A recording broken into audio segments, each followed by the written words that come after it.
So, if the West and transient forms of labor offered opportunity for certain configurations of queer, working class, male community and identification, the West also offered particular opportunities for certain individuals to engage in various forms of gender crossings.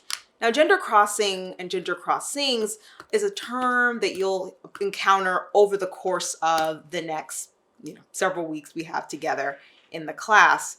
And by gender crossings, what I mean by that, and here I'm drawing on the work of both scholars Susan Stryker but also Finn Inke, to think about the various ways in which individuals passed, crossed, transitioned, transed, or otherwise exceeded binary sex / gender appearances in the past, right? So this encounters a whole host of individuals, some of whom today we might want to categorize as non-binary or transgender. But again, those are terms and those are forms of identification that, especially during this late 19th and early 20th century moment, did not exist. And therefore, it would be anachronistic and potentially epistemically problematic, right, to try and put them in those particular categories.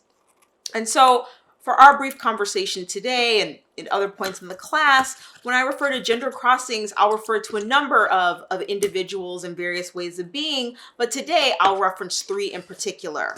One are a group of individuals who were understood at the time as passing men. So passing men are individuals identified at birth as female who live some part of their lives as men. There are individuals who at the time were understood as female impersonators, or individuals who identified as male, who dressed up in clothing associated with women, largely for entertainment purposes, usually in the theater, but in other spaces as well. And then there are individuals who at the time were understood to be cross-dressers. So cross-dressers are individuals who dress and comported themselves in ways that in the contemporary or at the time binary configuration of sex and gender were perceived to be occupying spaces, ways of being that were the opposite of the opposite sex and gender. Okay. So, and again, we'll encounter some of these terms as we move throughout the course, but I like the formulation of gender crossings because again, it allows us to think expansively about a whole host of embodiments and enactments of sex / gender without imposing particular terms and forms of identification upon them, especially those that did not exist at the time. So according to historian Peter Boag, the West actually, during the late 19th and early 20th century, provided a space for various individuals to engage in gender crossings of particular kinds. And so I'll just give a brief anecdote of one figure who did so. So in June 1912, an individual named Henry Allen was arrested in a rooming house, or in a room in a saloon, with an individual named Isabel Maxwell. Maxwell was a sex worker who had been supporting Allen with her earnings. This is this moment during the early 20th century, which we'll talk about in a minute, where there's an intense amount of concern around sex work. And so there's all these anti-vice organizations that are attempting to identify sex workers and their supporters and prosecute them.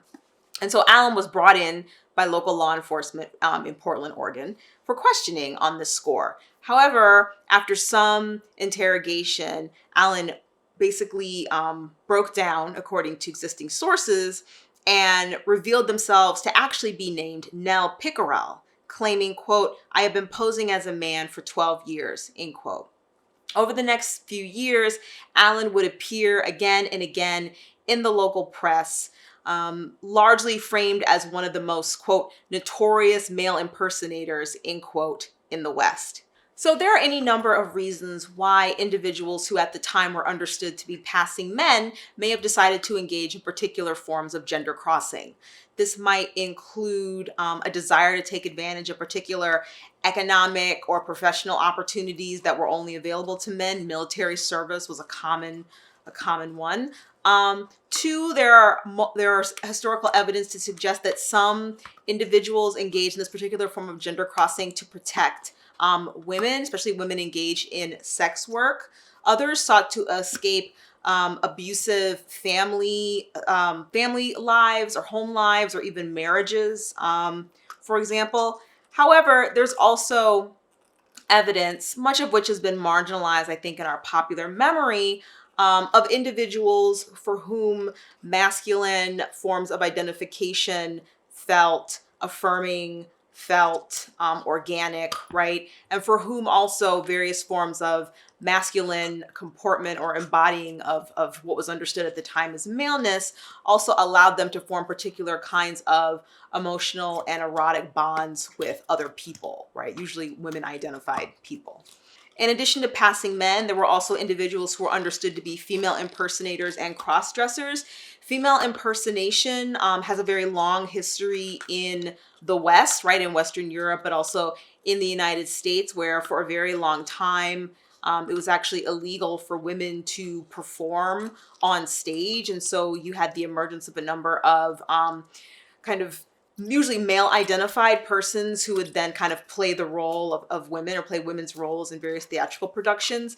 Out West, it was fairly common for male identified persons to dress up in women's clothing and perform either on vaudeville on the stage or even in some of these larger transient communities like mining communities or lumber communities. If there was a dance, it was not uncommon for some of the male laborers to don women's clothing so that there would be suitable partners, right, for some other dancers. So female impersonation is a really common occurrence, right, in the West. Moreover, we have individuals who I think at the time are more so understood as cross-dressers. So individuals who, based upon that binary sex-gender formulation, were engaging in forms of dress and comportment associated with the opposite sex or gender. And there are a whole host of reasons existing in the written record as to why people would engage in these particular forms of gender crossings, apart from, of course, various forms of innate organic forms of identification, right? And a desire to be affirming of an innate sense of self. Other rationales for cross-dressing included, excuse me, besides entertainment purposes, as a joke, to commit crime or to flee the consequences of crime or detection by law enforcement.